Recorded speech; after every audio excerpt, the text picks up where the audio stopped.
The 17th time that the white Escalade squatted on my private lakefront. The crack of its door slamming echoed across the water like a dare. And of course, out strutted Pamela Thornhill, Willow Creek's self-crowned HOA queen, sunglasses on, chin up, acting like my property was her personal marina. Each time she parked there, she pushed harder, first the warnings, then the threats, then the lie-filled complaints to the board, claiming I was trespassing on her easement. But the moment I lifted my phone and calmly added violation number 17 to my evidence folder, something shifted, because Pamela had no clue the trap she later bragged about setting for me was already marked, photographed, and monitored by police, and that she was the one driving straight into it. She messed with the wrong lakefront owner, and her downfall was already in motion. I bought the house at 1247 Lakeshore Drive for one reason: silence. After 10 years, crammed into a Minneapolis apartment where I could hear my neighbor's television through the walls, the idea of waking up to nothing but water lapping against a private dock felt like salvation. The listing photos showed a modest wooden cabin, a gravel parking area clearly marked with a private property sign bearing my address, and a small boat launch that belonged exclusively to the homeowner. I paid $420,000, signed every document the title company put in front of me, and moved in on a Tuesday in March, when the lake was still half frozen and the air smelled like pine needles and possibility. The deed was crystal clear: the gravel lot, the dock, and 30 feet of shoreline were mine. For exactly 3 weeks, I thought I had found peace. The first time I saw the white Escalade, I assumed it was a mistake. I was standing on my back porch with coffee, watching the sunrise paint the water gold and orange, when a massive SUV rolled onto my property like it belonged there. A woman stepped out wearing designer athletic wear, locked her vehicle with a chirp, and walked toward the public dock about 50 meters down the shore without acknowledging me or my house. She returned 45 minutes later and drove away without a glance in my direction. I told myself it wouldn't happen again. By the end of April, that assumption had proven catastrophically wrong, and I finally stepped outside one morning to confront her. "Excuse me," I said, keeping my voice polite. "This is private property." She turned and looked at me for the first time, and what I saw in her eyes made something cold settle in my stomach. It wasn't confusion or embarrassment. It was contempt. "You must be Mr. Pierce," she said, making my name sound like something unpleasant she had stepped in. "I'm Pamela Thornhill, Vice President of the Willow Creek Estates Homeowners Association. I've been using this access point for 3 years, long before you arrived. Your little sign isn't HOA approved, and you'll be receiving a violation notice." She didn't wait for my response. She climbed back into her Escalade and drove away, leaving me standing in my own driveway with my mouth half open. The email arrived that evening at 7:42, citing Section 7.3 of Community Guidelines and demanding $150 if the sign wasn't removed within 7 days. I sat at my kitchen table, pulled up my deed and survey map, and confirmed what I already knew: the HOA had zero jurisdiction over my private land. I sent a careful response with scanned ownership documents to the entire board, not just Pamela. The read receipts showed she opened it at 11:14 that night. Her Escalade was back in my lot at 5:47 the next morning. My neighbor Grace Holloway knocked on my door 3 days later, holding a plate of chocolate chip cookies and wearing an expression caught between sympathy and warning. She was 67, had lived next door for over 20 years, and spoke with the careful precision of someone who knew walls had ears. "I saw Pamela's car again this morning," she said as I invited her inside. "I thought you should know what you're dealing with." We sat at my kitchen table while she told me about the Morrison family at 1243. They had owned a private boat launch, and Pamela had decided it should be community property. "She filed complaint after complaint," Grace explained, her voice dropping. "Violations for their boat trailer, their dock equipment, the color of their storage shed. Someone vandalized their boat twice, though nobody could prove anything." Grace paused, her weathered hands wrapped around her coffee mug. "They sold 18 months later, moved to Wisconsin, and the buyer a real estate company that Pamela's husband owns a stake in." She leaned forward. "That woman doesn't just want to win, Mr. Pierce. She wants to own everything that touches this lake." That night, I sat on my dock and watched the stars emerge over the water. The Morrison story unsettled me more than I wanted to admit. I thought about my years working in security systems, the countless hours designing surveillance networks for clients who needed ironclad evidence for legal disputes. I thought about the photographs already accumulating on my laptop, and I thought about what Grace had said, about Pamela wanting to own rather than simply win. I walked back inside, opened my computer, and created a new file: Pamela Thornhill incident log, date, time, duration, and photographic evidence. If this woman wanted a war of documentation, I would give her one she would never forget. I ordered 3 security cameras with night vision and cloud storage before bed.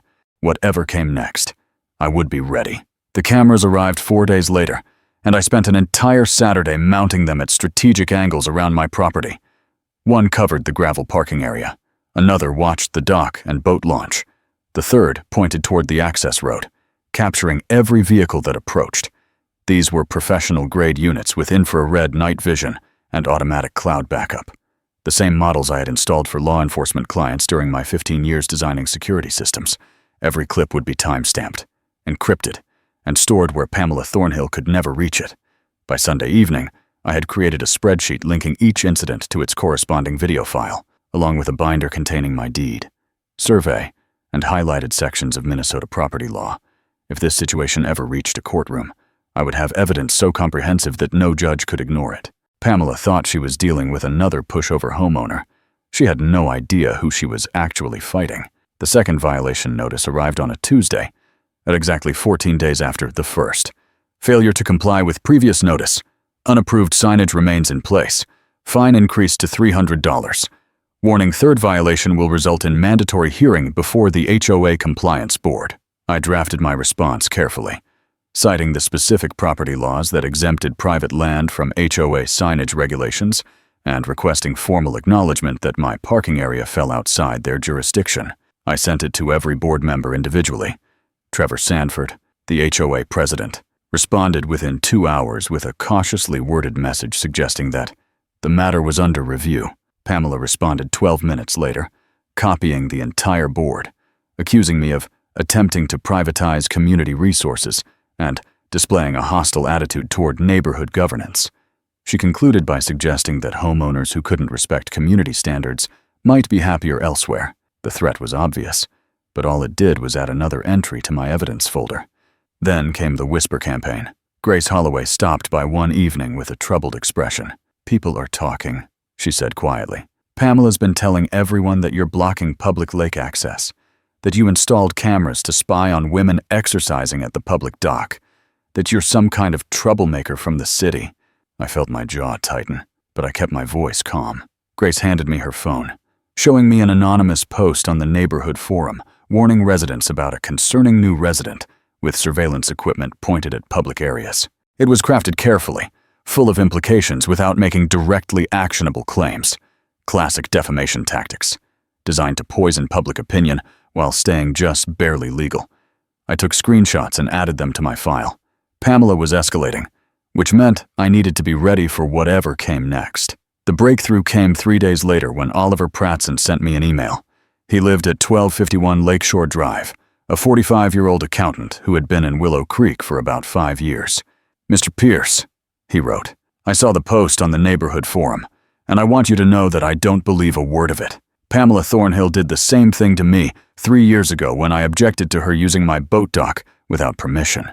She filed complaints, spread rumors, and even threatened to sue me for harassment when I asked her to stop.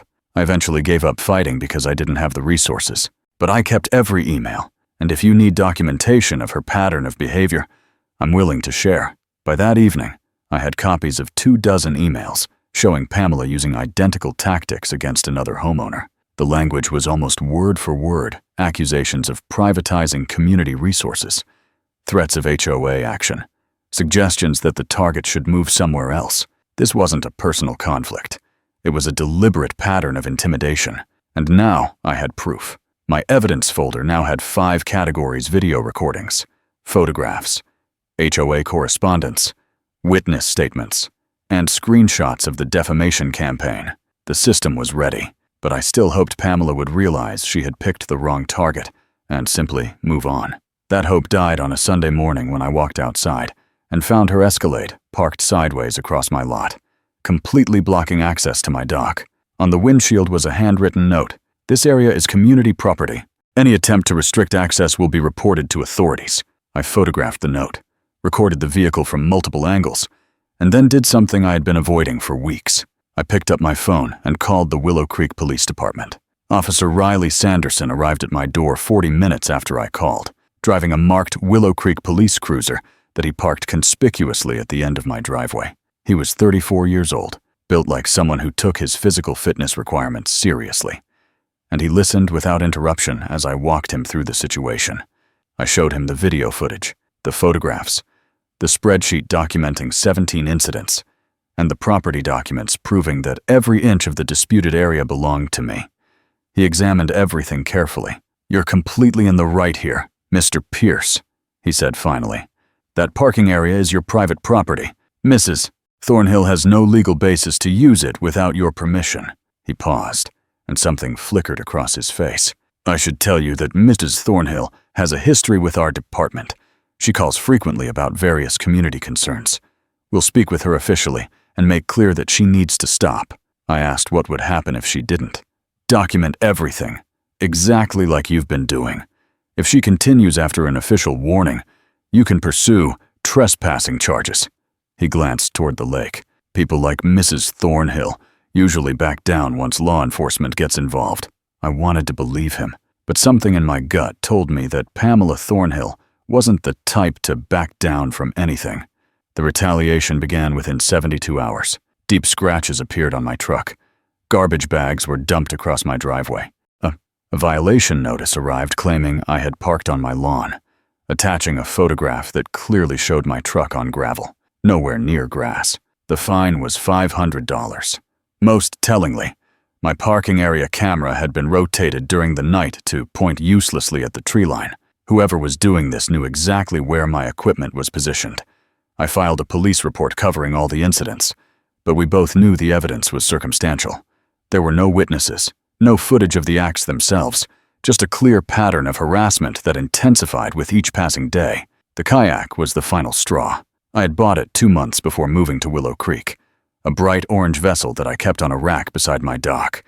On Sunday morning, I walked down to take it out for a paddle and found 3 holes punched through the hull, each one about the size of a screwdriver head. The damage was deliberate, positioned below the waterline, where the kayak would sink within minutes of being launched. I stood there for a long moment, staring at the ruined boat, feeling something cold and hard settle into my chest. This wasn't about parking anymore. This wasn't even about the HOA. This was personal destruction designed to drive me out of my home. Officer Sanderson arrived within the hour, took samples from around the puncture holes, and photographed everything with professional thoroughness.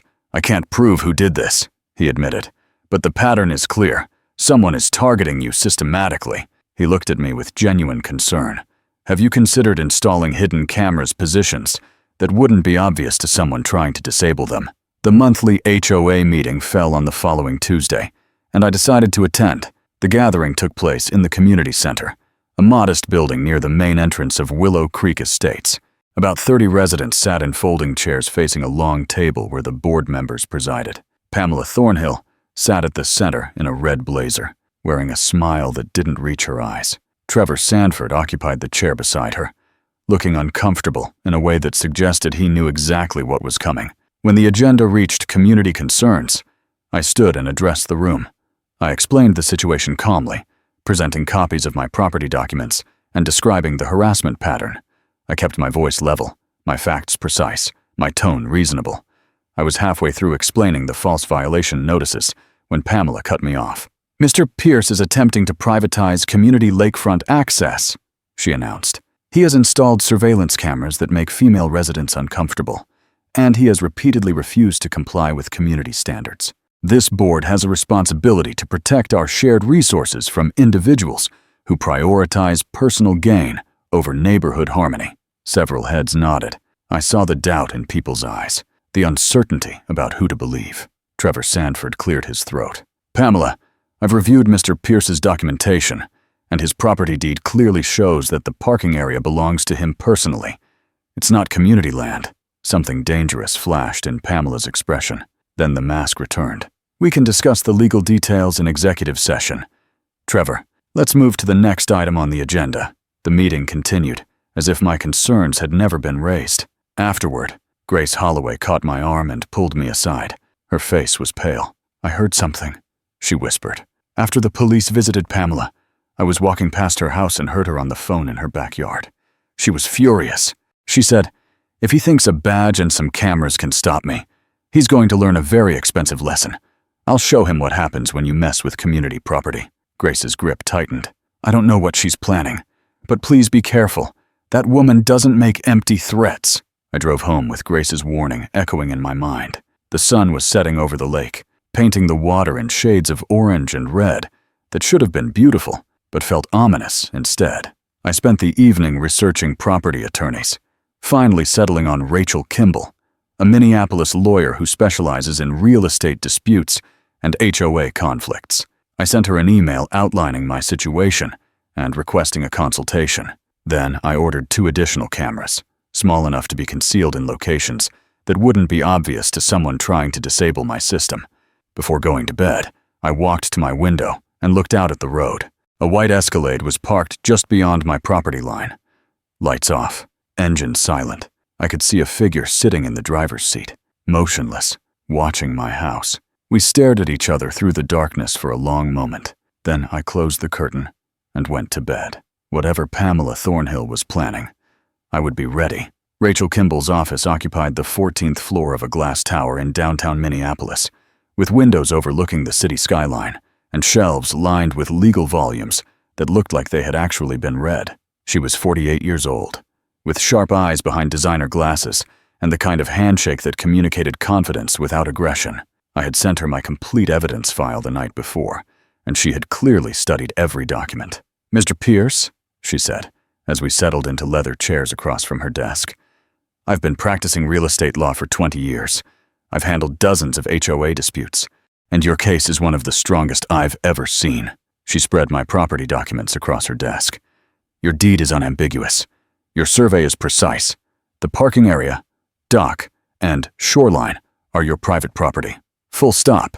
The HOA has absolutely no jurisdiction over that land, and Mrs. Thornhill's actions constitute clear trespassing and harassment." I asked her what my options were. Rachel outlined a 3-pronged strategy with the precision of a military commander. First, she would send a formal cease and desist letter to Pamela Thornhill, demanding that she stop parking on my property and retract all follows violation notices within 14 days. Second, she would file a written complaint with the HOA board documenting Pamela's abuse of her position and requesting her removal from the compliance committee. Third, she would coordinate with the Willow Creek Police Department to ensure that all vandalism incidents were properly documented for potential criminal charges. "The goal is to create pressure from multiple directions simultaneously," Rachel explained. "Legal, administrative, and law enforcement. Mrs. Thornhill might be able to ignore one threat, but she can't ignore all 3 at once." I mentioned my background in security systems, and she nodded approvingly. "That explains the quality of your documentation. Most clients bring me vague complaints and no paper trail. Mrs. Thornhill made a serious mistake choosing you as her target." The cease and desist letter went out that afternoon by certified mail, with copies to every HOA board member. Pamela's response came faster than I expected. Within 48 hours of receiving the letter, she launched a counterattack on multiple fronts. She sent an email to every resident in Willow Creek Estates, painting herself as a victim of legal intimidation by an outsider who wanted to destroy community values. She accused me of threatening behavior, of using my surveillance equipment to spy on neighbors, of attempting to seize public resources for private gain. The email concluded with a call for residents to attend the next board meeting and stand together against those who would tear our community apart. I forwarded the email to Rachel immediately. "This is actually good for us," she said when she called me back. "She's putting her defamation in writing now, sending it to dozens of witnesses. Every lie she tells strengthens our case." But the email was just the beginning. Over the next 3 days, I received 4 anonymous letters in my mailbox. The first simply said, "Leave." The second contained a photograph of my cabin taken from the road. The third threatened to expose my surveillance activities to state authorities. The fourth showed a crude drawing of a house on fire. I brought the letters to Lieutenant Dana Carville personally. She was 55 years old, with silver hair cut short and practical, and she radiated the calm authority of someone who had seen everything and could handle anything. "Mr. Pierce," she said, after examining the threatening letters with gloved hands. "This changes the situation significantly. Anonymous threats of this nature constitute criminal harassment, possibly intimidation. Combined with the vandalism and trespassing already on file, we have grounds for a formal investigation." She studied me for a moment. "Officer Sanderson mentioned your background in security. I'd like to propose something. Would you be willing to give our department viewing access to your camera feeds? If Mrs. Thornhill or anyone else attempts something on your property, we could potentially witness it in real time." I agreed immediately. That evening, I configured a secure viewing portal that allowed Lieutenant Carville and her team to monitor my cameras remotely, without the ability to modify or delete any recordings. The police now had eyes on my property around the clock. The most disturbing development came 3 nights later. I was working late at my computer when my phone buzzed with a text from Grace Holloway. "Something strange is happening near your driveway. 2 people are digging. Can't see faces." I moved to my window and peered into the darkness, but the area she described was beyond the range of my porch light. I pulled up my camera feeds and saw nothing unusual. Then I realized why. The figures were working in the one blind spot my system had. A narrow strip between my driveway entrance and the road where the property line created an awkward angle. Someone knew exactly where my cameras couldn't see. The next morning, I walked out to investigate before dawn. The light was gray and thin, mist rising off the lake in ghostly tendrils. I found the spot Grace had described, about 15 feet from where my gravel driveway met the access road. At first glance, nothing seemed wrong, but when I knelt and examined the ground more closely, I noticed that the earth looked different, darker, fresher, as if someone had dug down and then filled the hole back in, tamping the soil flat, but not quite matching the surrounding terrain. My instinct was to grab a shovel and see what was underneath, but something stopped me. If this was what I suspected, if Pamela had actually buried something designed to damage my vehicle, or harm me personally, then digging it up myself could compromise it as evidence. I photographed the area from multiple angles, marked the location with small stones that would look natural to anyone passing by, and called Lieutenant Carville. "Don't touch anything," she said immediately. "I'm sending a team this afternoon. If someone buried something on or near your property, we need to document it properly." I spent the rest of the morning on my porch, drinking coffee, watching the disturbed earth. Around 11, a white Escalade drove slowly past my property. Pamela Thornhill was behind the wheel. She slowed almost to a stop as she passed my driveway entrance, her eyes fixed on the exact location where I had found the freshly turned soil. Then she looked toward my cabin and saw me watching her. For a long moment, our eyes met. She smiled, a cold and knowing expression that made my skin crawl. Then she accelerated away, disappearing around the bend. She wanted me to find it. I realized, whatever she had buried, she wanted me to discover it and react. The question was why, and more importantly, what happened when I didn't react the way she expected. Lieutenant Carville's technical team arrived at 2 o'clock that afternoon, driving an unmarked van that they parked at the edge of my property. There were 3 of them, all wearing plain clothes and carrying equipment cases. I watched from my porch as they set up a perimeter around the disturbed earth, swept the area with a metal detector, and marked 7 spots with small flags in a rough line across my driveway entrance. Lieutenant Carville arrived as they began excavating, and she stood beside me, watching her team work with the focused intensity of someone who already suspected what they would find. The first shovel of dirt revealed the edge of a rotting wooden board, positioned about 4 inches below the surface. Beneath it lay a trench approximately 2 feet wide and 18 inches deep, running perpendicular to my driveway at the exact point where any vehicle would cross when entering or leaving my property. The bottom was lined with steel spikes, roofing nails driven through scrap lumber with their points facing upward, mixed with jagged pieces of sheet metal bent into shapes designed to shred rubber. The rotting board served as a false surface, strong enough to support the weight of dirt, but weak enough to collapse under a car tire. "If you had driven over this at night," one of the technicians said grimly, "your tires would have blown instantly. On this gravel, you could have lost control and gone straight into the lake." I stared at the trap, feeling cold settle in my stomach. This wasn't harassment anymore. This was something that could have killed me. Lieutenant Carville pulled me aside while her team continued working. "Mr. Pierce, "I want to propose something counterintuitive," she said quietly. "I'd like to leave the trap in place. We'll make it safe, remove the sharp objects, fill it enough that it won't cause damage. But we'll leave visible evidence that something was here. Small stakes, a bit of caution tape, nothing too obvious, but enough that someone who knew about the trap would notice." She watched my face carefully. "If the person who did this comes back to check on their work, or reacts in any way that suggests guilty knowledge, we'll have them on camera, your system. Plus additional units we're installing tonight in that blind spot." I understood immediately. We weren't just gathering evidence of the trap itself. We were setting a trap of our own. Over the next week, I watched Pamela Thornhill's behavior with new eyes. She continued parking her Escalade on my property every morning, but I noticed something I hadn't paid attention to before. She always entered from the main road, pulling directly onto my gravel lot without crossing the area where the trap had been buried. When she left, she backed out the same way, never once driving over the entrance point. She knew exactly where it was. My cameras captured everything, and I knew Lieutenant Carville was watching the same feeds. We also recorded 2 late-night visits from an unfamiliar pickup truck that slowed near my driveway entrance, lingered for 30 seconds with its lights off, and then drove away. The license plate was obscured with mud, but the make and model were clear enough. The breakthrough came on Thursday, when Officer Sanderson called with news. They had identified the pickup truck as belonging to Jake Miller, a contractor from 40 miles away with a prior conviction for vandalism. When brought in for questioning, Jake had been surprisingly cooperative. "He says Mrs. Thornhill hired him to dig what she called a drainage ditch," Sanderson explained. "He claims he didn't know it was on your land, and he had no idea what she planned to put in the hole after he finished. But here's the important part. He kept text messages, dozens of them. Mrs. Thornhill gave him instructions, asking about the depth of the trench, telling him exactly where to position it relative to your driveway." Sanderson paused. "We have enough to arrest her.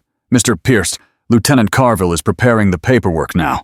We were planning to bring her in on Monday morning, but Monday morning never came, because Pamela Thornhill decided to accelerate her own timeline. I was eating breakfast on Sunday when I heard the sound, a deep mechanical roar, followed by a grinding crash that echoed across the lake. I knocked over my coffee getting to the window. The white Escalade was tilted at a sharp angle at the entrance to my driveway, its front right wheel buried in the ground up to the axle. The trap that the police had neutralized and marked had apparently been reset, and Pamela Thornhill had driven directly into it. She was still in the driver's seat, fighting with her seatbelt and screaming words I couldn't make out through the closed windows.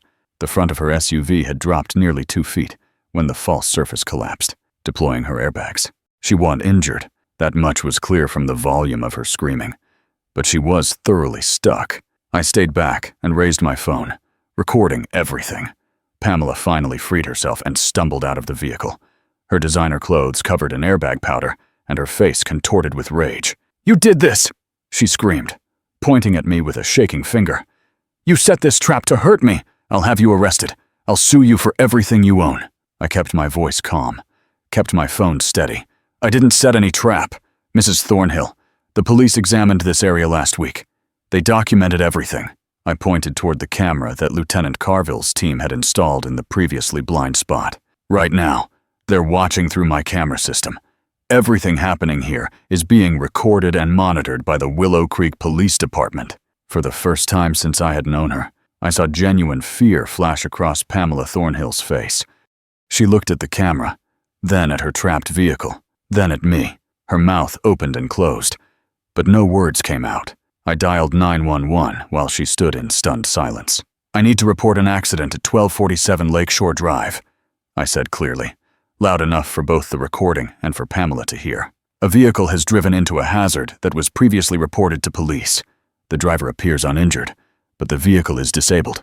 The hazard in question was documented as part of an ongoing criminal investigation." I paused and looked directly at Pamela. "The driver is the subject of that investigation." In the distance, sirens were already approaching. The first patrol car arrived within 7 minutes, followed by Lieutenant Carville's unmarked sedan less than 2 minutes later. By then, a small crowd had begun to gather. Grace Holloway stood at the edge of her property, wrapped in a cardigan despite the warm morning. Oliver Pratson had walked down from his house 3 doors away. Several other neighbors I recognized from the HOA meeting lingered at a respectful distance, watching the scene unfold with expressions ranging from curiosity to barely concealed satisfaction. Pamela Thornhill stood beside her crippled Escalade, arms crossed, chin raised in defiance, but I could see her hands trembling. She had spent years cultivating an image of unassailable authority in this community. That image was about to be destroyed in front of everyone she had worked so hard to impress. Lieutenant Carville approached Pamela with 2 uniformed officers flanking her. The lieutenant's face was calm, professional, completely unreadable. "Mrs. Thornhill," she said, her voice carrying clearly in the morning air. "I'm going to ask you some questions, and I want you to think carefully before you answer. Do you know what's in the ground beneath your vehicle right now?" Pamela's jaw tightened. "A trap," she spat. "A trap that this man set to injure me. I want him arrested for attempted assault." Carville nodded slowly, as if considering this claim. "That's interesting, Mrs. Thornhill, because my department excavated this exact location 6 days ago. We documented everything we found. We photographed it, cataloged it, and then we neutralized it by removing the dangerous materials." She paused, letting the words sink in. "The trap we found had been filled with steel spikes and sheet metal. We removed all of it. What we left behind was an empty trench covered with a thin board and some dirt. Completely harmless." Pamela's face went pale. "If your vehicle fell into a dangerous trap this morning, that means someone came back after our investigation and refilled it with new materials. Someone who knew exactly where it was. Someone who knew our officers had been here." The crowd had grown larger now. I saw Trevor Sanford, the HOA president, standing near the back with his wife. Several board members clustered together, whispering to each other. The morning sun was fully up, casting long shadows across the gravel and illuminating the scene like a stage. Lieutenant Carville continued speaking, her voice never rising above a conversational tone, but every word landed like a hammer. "We have video footage from Mr. Pierce's security system showing you driving past this location multiple times over the past week. Every single time. You avoided driving over this specific spot. You entered his property from the main road and backed out the same way. You knew exactly where this trap was, Mrs. Thornhill, because you're the one who had it dug." Pamela opened her mouth to protest, but Carville held up a hand. "We also have the testimony of Jake Miller, the contractor you hired to dig the original trench. He provided us with text messages showing you gave him specific instructions about the location, the depth, and the dimensions. Messages sent from your phone number to his." I watched Pamela's composure crack in real time. The confident sneer she had worn for months began to crumble, replaced by something desperate and wild.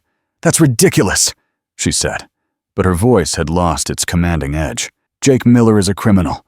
He's lying to save himself. Those messages could have been faked." Lieutenant Carville's expression didn't change. "Mr. Miller also provided records showing you paid him $300 in cash for the job.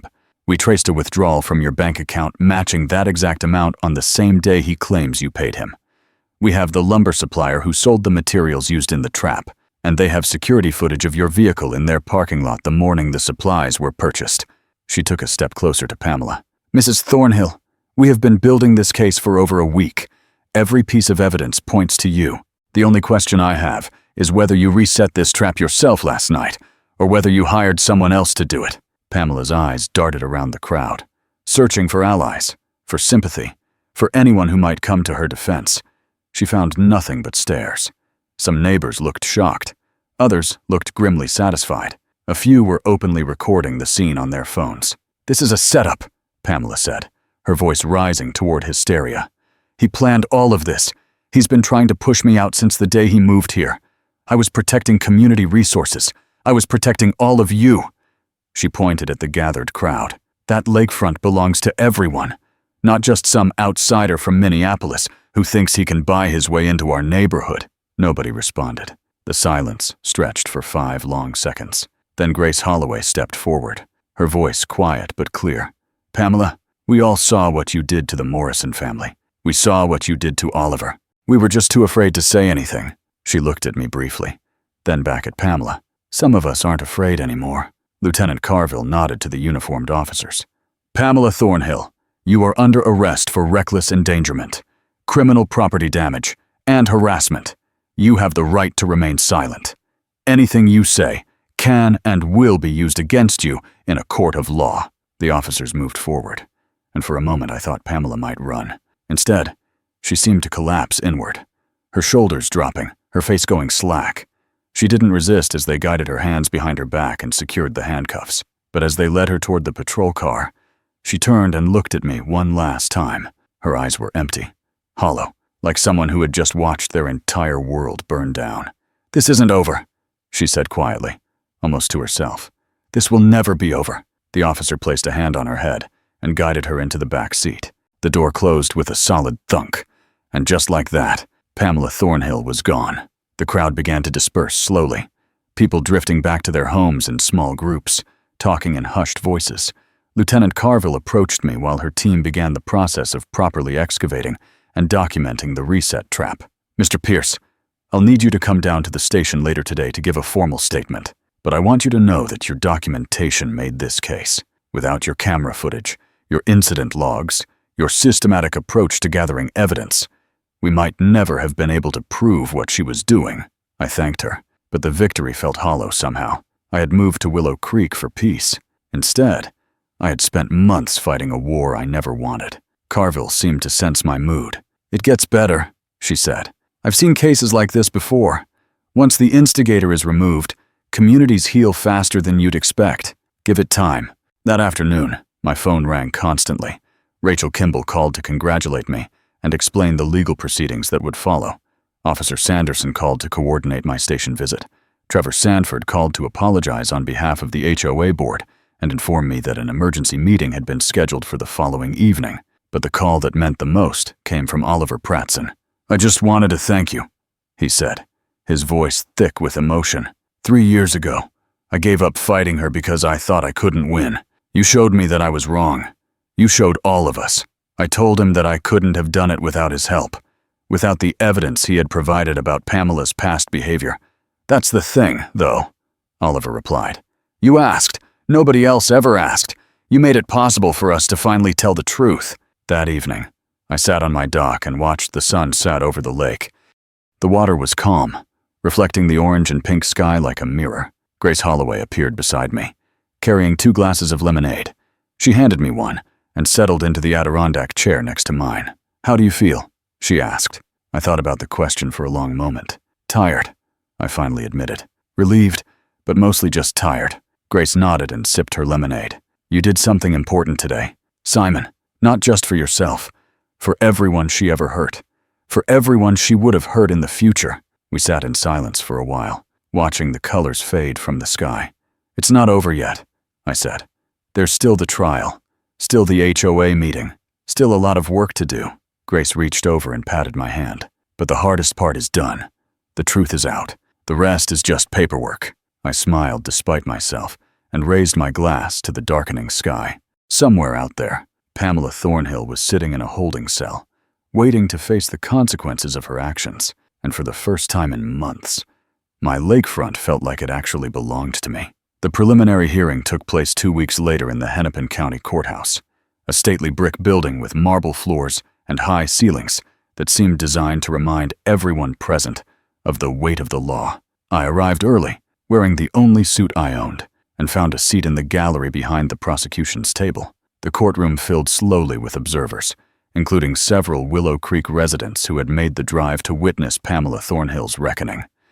Grace Holloway sat beside me, her hands folded in her lap, her expression calm but alert. Oliver Pratson was 2 rows back, along with Trevor Sanford and 3 other HOA board members. The message was clear. The community had come to watch. Pamela entered through a side door, escorted by a bailiff, and took her seat at the defense table beside her attorney.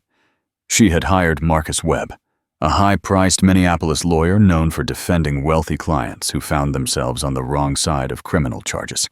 Webb was silver-haired and immaculately dressed, with the polished confidence of someone who had talked his way out of difficult situations for 40 years. Pamela herself looked diminished somehow, smaller than she had seemed before. The red blazer was gone, replaced by a conservative gray dress that made her look almost ordinary. She didn't turn to look at the gallery. She kept her eyes fixed on the table in front of her, avoiding the gazes of the neighbors who had once deferred to her every demand. The prosecution laid out its case methodically, presenting the physical evidence recovered from the trap, the testimony of Jake Miller, the text messages, the bank records, and the security footage from my cameras. When it came time for the defense to respond, Marcus Webb rose with the air of a man about to reveal a winning card. "Your Honor," he began, "my client is a respected member of her community, a dedicated volunteer who has served on the HOA board for over a decade. The evidence presented here relies heavily on surveillance footage collected by Mebois Piersois, footage that may have been obtained in violation of Minnesota privacy statutes. We moved to have this evidence suppressed because it was collected without proper consent from individuals recorded on what they reasonably believed to be public or community property." He turned and looked at me for the first time, his expression suggesting he had already won. "Furthermore, we question the chain of custody of this footage and the technical credentials of the individual who collected it." The judge looked toward the prosecution, who called me to the stand as a witness. I walked to the front of the courtroom, placed my hand on the Bible, and swore to tell the truth. The prosecutor, a sharp-eyed woman named Catherine Ellis, guided me through the preliminary questions before arriving at the point that would determine everything. "Mr. Pierce, can you describe your professional background and qualifications for installing and maintaining the security system that recorded the evidence in this case?" I took a breath and began. "I'm a software engineer specializing in security and surveillance systems. For 15 years, I served as the lead technical architect at Secure Vision Incorporated, a company that designs and implements surveillance networks for law enforcement agencies across the country. Our clients included the FBI, the DEA, and dozens of state and local police departments. I personally designed systems that have been used as evidence in over 200 federal prosecutions, all of which passed legal scrutiny for chain of custody, data integrity, and privacy compliance." The courtroom had gone very quiet. Marcus Webb's confident expression had frozen into something more cautious. I continued, explaining that all my cameras were positioned within my property boundaries, aimed at my own land, in full compliance with Minnesota surveillance statutes. I described the encryption protocols I used, the tamper-proof cloud storage, the automatic time-stamping that made it impossible to alter or fabricate footage without leaving detectable traces. "The system I installed at my home," I concluded, "meets or exceeds the standards required for federal law enforcement evidence collection. Every frame of footage presented in this case is authentic, unaltered, and legally obtained." Webb attempted to cross-examine me, searching for technical weaknesses in my setup, but his questions only demonstrated his lack of understanding. By the time he sat down, his winning card had turned to ash. Lieutenant Carville was called next. She testified that I had contacted the police proactively when I first discovered evidence of the trap, that I had offered full access to my camera system without being asked, and that the decision to leave the neutralized trap in place had been made by law enforcement, not by me. "Mr. Pierce cooperated fully with our investigation from the beginning," she stated. "He provided technical assistance that proved invaluable in building this case. At no point did he take any action outside proper legal channels." She looked directly at Pamela as she spoke. The defendant, by contrast, repeatedly lied to officers, attempted to file false reports against Mr. Pierce, and ultimately endangered lives by resetting a trap designed to cause serious physical harm. Webb had no meaningful questions for her. The defense's strategy had collapsed completely. The judge took less than 10 minutes to deliver his ruling. Based on the evidence presented, the court finds sufficient grounds to proceed to trial. Pamela Thornhill is charged with reckless endangerment, a felony offense under Minnesota statute. Additional charges include criminal property damage, harassment, and a pending investigation into real estate fraud related to properties previously owned by residents of Willow Creek Estates. He set bail at $50,000 and issued a restraining order prohibiting Pamela from contacting me or any of the witnesses. As the bailiff led her away, Pamela finally turned and looked at the gallery. Her eyes swept across the faces of her former neighbors, the people she had once controlled, and found nothing but cold silence staring back. Outside the courthouse, a small group of local reporters had gathered, drawn by the unusual nature of the case. One of them approached me with a microphone and asked if I had any comments. I thought for a moment before responding. "I moved to Willow Creek for a quiet life by the lake. When that was threatened, I did what anyone should do. I documented everything. I followed proper legal procedures, and I trusted the system to work. It did." The reporter asked if I had any advice for others facing similar situations. Keep records, I said simply. Photographs, videos, emails, everything. Stay calm, stay legal, and let the evidence speak for itself. Sometimes, karma needs a little help, but it always comes around eventually. I walked away before they could ask anything else. Grace Holloway was waiting by my truck, a small smile on her face. That was well said, she offered. I shrugged and opened the passenger door for her. It's the truth, and after everything that happened, I figured the truth deserved to be heard. The trial concluded 6 months later, with a resolution that satisfied almost everyone except Pamela Thornhill herself. Facing overwhelming evidence and the prospect of a lengthy prison sentence, she accepted a plea deal that her attorney had negotiated with the prosecution. The terms were severe, but fair. 18 months of probation, 200 hours of community service, 5 years of court supervision, and a permanent ban from serving on any homeowners association board in the state of Minnesota. She was ordered to pay me $15,000 in restitution for the damage to my vehicle, my kayak, and my legal expenses. More significantly, the investigation into her real estate activities had uncovered a pattern of fraud that resulted in additional civil liability. The Morrison family and 2 other households, who had been pressured into selling their lakefront properties below market value, filed lawsuits that collectively cost Pamela over $180,000 in settlements. By the time the legal dust had settled, she had been forced to sell her own home in Willow Creek Estates just to cover her debts. I heard through Grace Holloway that Pamela moved to a small apartment complex on the outskirts of St. Paul, far from any lake, any HOA, any community where she might rebuild her former kingdom. Her husband had filed for divorce midway through the legal proceedings, citing irreconcilable differences, though everyone understood the real reason. The real estate company they had jointly owned was dissolved, its assets liquidated to pay legal judgments. The woman who had once controlled Willow Creek with an iron fist had been reduced to anonymity, living alone in a 2-bedroom rental with no authority over anyone or anything. I didn't feel triumphant when I learned this. I didn't feel much of anything.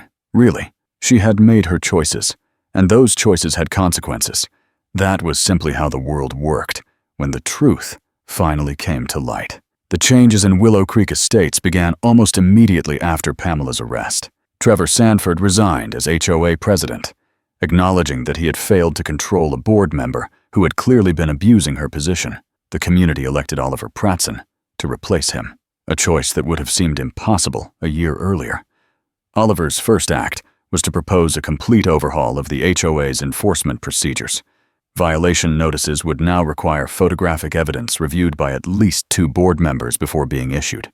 Any resident accused of violations would have the right to appeal to an independent arbitrator. Term limits were established, preventing anyone from holding a board position for more than 4 consecutive years. We built a system that allowed one person to terrorize this community, Oliver told me after the reforms were approved. That can never happen again. The vote had been unanimous. Even the board members who had once been Pamela's allies supported every change without objection. Spring arrived early that year, melting the last of the snow from my dock and filling the air with the smell of thawing earth and new growth. I had replaced the kayak with a newer model, bright blue instead of orange, and I took it out most mornings before the lake became crowded with recreational boaters. The gravel parking area that had caused so much conflict sat empty now, used only by the occasional visitor or delivery truck. No white Escalate ever appeared there again.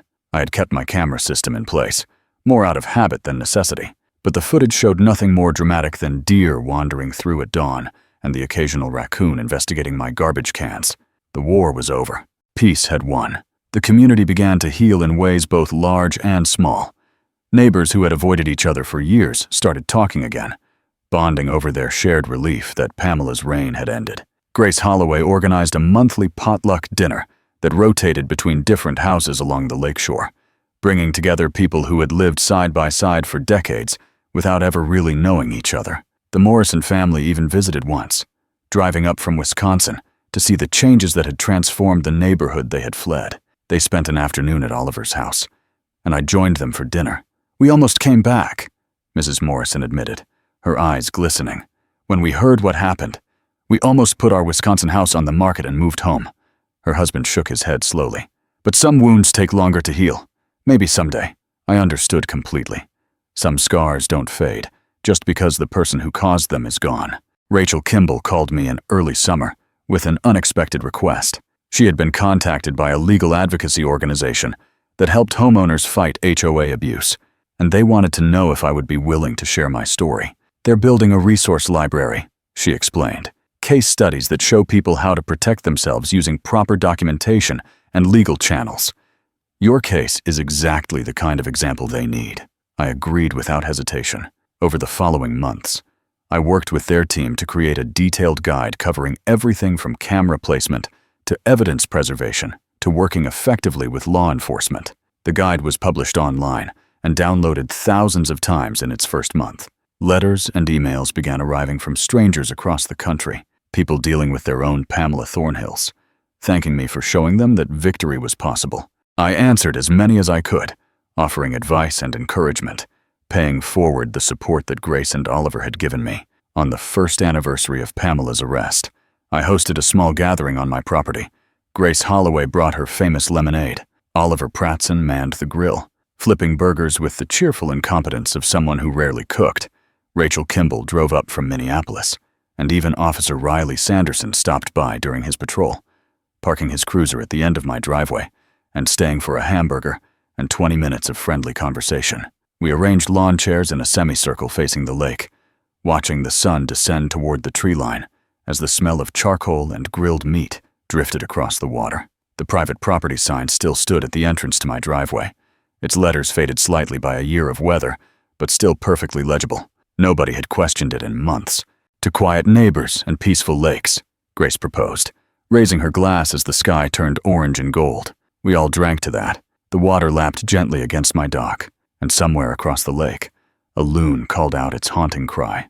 I thought about everything that had happened since I first saw that white Escalade parked on my property, all the conflict and stress and fear, and I realized that I wouldn't change any of it, not because I enjoyed the fight, but because the fight had been necessary. Some people only understand boundaries when those boundaries are enforced. Some battles can only be won by refusing to back down, and some lakes are only truly peaceful once the storms have passed. I leaned back in my chair, feeling the warmth of the fading sun on my face, surrounded by people who had become more than neighbors. They had become friends, and for the first time since I moved to 1247 Lakeshore Drive, I felt completely, perfectly home. 3 years have passed since that summer evening on my dock, and Willow Creek Estates has transformed into something its original residents barely recognize. Not physically, of course. The houses still line the shore in the same gentle curve. The water still catches the sunrise in shades of gold and amber, and the loons still call across the lake at dusk. But the atmosphere has changed completely. Where there was once fear and suspicion, there is now trust. Where neighbors once avoided eye contact and hurried past each other, they now stop to chat, share gardening tips, and watch each other's homes during vacations. The poison that Pamela Thornhill had spread through this community took years to accumulate, but it drained away remarkably fast once she was gone. Oliver Pratson served 2 terms as HOA president before voluntarily stepping down, honoring the term limits he himself had championed. The woman who replaced him, a retired schoolteacher named Margaret Chen, continued his reforms and added several of her own. Monthly board meetings became genuinely productive gatherings, where residents discussed landscaping improvements and community events rather than weaponized violation notices. The compliance committee that Pamela had once wielded like a cudgel was restructured into a mediation board focused on resolving disputes rather than punishing perceived offenders. Last summer, for the first time in anyone's memory, the HOA received 0 formal complaints about any resident. 0. Grace Holloway told me she nearly fell out of her chair when she heard the announcement at the annual meeting. I still think about Pamela sometimes, usually on quiet mornings when I'm paddling my kayak across water, so still it looks like glass. I heard through various channels that she completed her community service and probation without incident, keeping her head down and avoiding any behavior that might draw attention. Someone told me she works as an administrative assistant at a medical clinic now, a far cry from the queen of the lakefront she once imagined herself to be. I don't know if she ever reflects on what she did. Whether she feels remorse or simply resentment at being caught, part of me hopes she learned something from the experience.